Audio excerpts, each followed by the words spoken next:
Kukhalesi isicathulo manje enhlanganweni isikhethe zokusubatha kwaZulu Natal.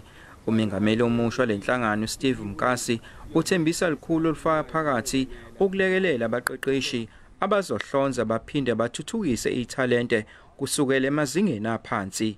Upholo obusha buthi bozosebenza ngokuyikhandla ukuze kuxhaswe imijaho ukuze kuncishiswe imali yemngenelo.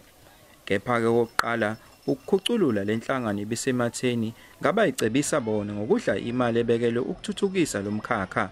Kulula ukubuyisela isithunzi noma isidima senhlangano efana no-athletics endaweni yaso noma kwezemidlalo uma ususa abantu abasuke kulezo zikhundla bezokwenza okuyimfuno zabo lokho kuthiwa i-personal enrichment okanye u-personal benefit.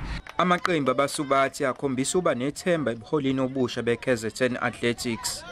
Having just come through a period of hotly contested elections, which on the one hand can be regarded as a sign of a healthy democracy, the only way the elected individuals are going to be able to do so will be through the setting aside of personal egos and agendas and working towards clearly defined common goals.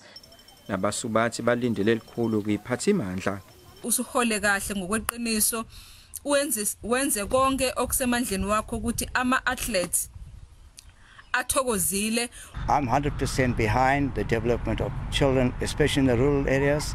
We've already started our own program from Aspire Sports Coaching Academy. iKwaZulu Athletics ithi abasubathi bakulesifundazwe kulindeleke ukuthi benze ezibukwayo emidlalweni yama-Olympics eseTokyo kulonyaka. Eyindabeni ze SABC nginguvusi Khumalo eThekwini.